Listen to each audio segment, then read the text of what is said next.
Olá, graça e paz. Dando continuidade aos nossos pequenos textos, grandes verdades, no livro de 2 Reis, capítulo 4, de 38 a 44, diz assim: Depois Eliseu voltou a Gilgal.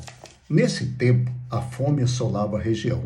Quando os discípulos dos profetas estavam reunidos com ele, ordenou ao seu servo: Ponha o caldeirão no fogo e faça um ensopado para estes homens.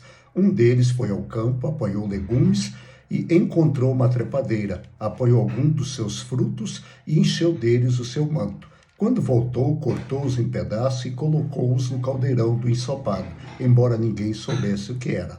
O ensopado foi servido aos homens, mas logo que provaram, gritaram os homens: Homem de Deus, há morte na panela, e não puderam mais tomá-la. Então Eliseu pediu ao um pouco de farinha, colocou-a no caldeirão e disse: Sirvam a todos. E já não havia mais perigo no caldeirão.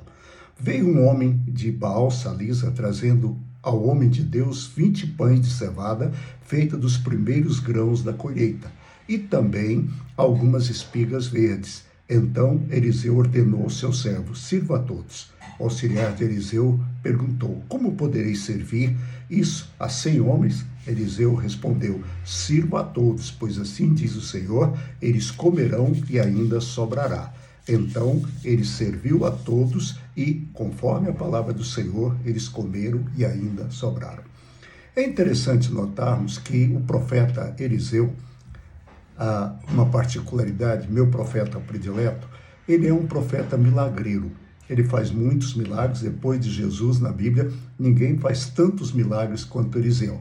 Mas o que me chama a atenção em Eliseu não é o fato de ele ser um profeta que faz muitos milagres, mas é o fato de que ele é um ser humano normal, como eu e você. Tiago diz que Elias era um homem semelhante a nós e orou tal. Mas Eliseu também era um homem semelhante a nós. E ele chega em Gilgal e o texto diz que havia fome naquela região. Ele então manda que façam comida para todo mundo. Era a escola de profetas.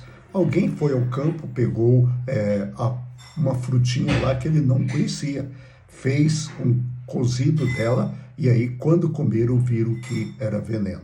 No mesmo instante, Eliseu joga a farinha e purifica o alimento. A morte se transforma em vida. Uma curiosidade gaiatista, né? Por isso que nordestino não morre fácil, né? Farinha tira veneno. Eliseu já sabia disso, né? E continuando no texto, é interessante vermos que um dos profetas traz para Eliseu 20 pães e algumas espigas verdes das primeiras colheitas, ou seja, isso era um sacrifício ao Senhor. Quando Eliseu recebe esse sacrifício, Eliseu diz ao seu auxiliar: olha, distribua para que todos comam. O auxiliar, como nós, bom de conta que nem ele era, ele disse: Eliseu, isso não dá para 100 pessoas. O que eu faço? Eliseu diz: distribua para todos e todos vão comer até sobrar. Assim diz o Senhor.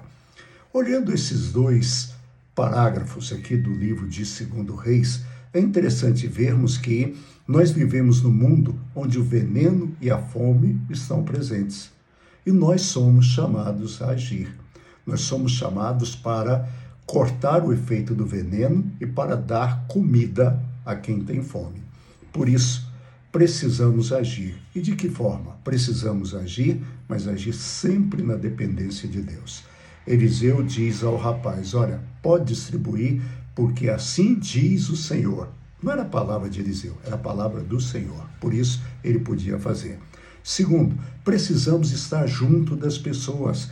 Eliseu estava junto com os alunos dos profetas quando tinha veneno na panela, e ele estava no meio das pessoas quando ele mandou distribuir os pães, sempre juntos. E a terceira curiosidade desse texto: o pão só aumenta quando ele é distribuído, quando ele é repartido e quando ele é partilhado. Deus não nos dá para que nós acumulemos, Deus não nos dá para que nós ajuntemos, Deus nos dá para que nós distribuamos. A ordem é: recebam de graça e deem de graça. É interessante que lá no livro de Marcos, Jesus, ele está reunido, fala para as pessoas, e aí chega no final da tarde e fala, gente, eu estou com dó dessas pessoas, elas estão longe aqui, não tem o que comer. E aí os discípulos falam, Senhor, a gente não tem dinheiro e nem lugar para comer, comprar pão para todo mundo. Jesus olha para os discípulos e diz o seguinte, dai-lhe vós de comer.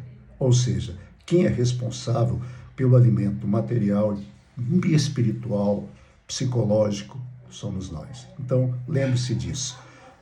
De graça você recebeu, de graça você dá. Seja sempre sal da terra e luz do mundo. Que Deus nos abençoe. Um bom final de semana. Domingo, Pique YouTube, Pique Taguatinga no YouTube. Nós temos o nosso culto. Estarei de volta segunda-feira. Até lá, fique em paz.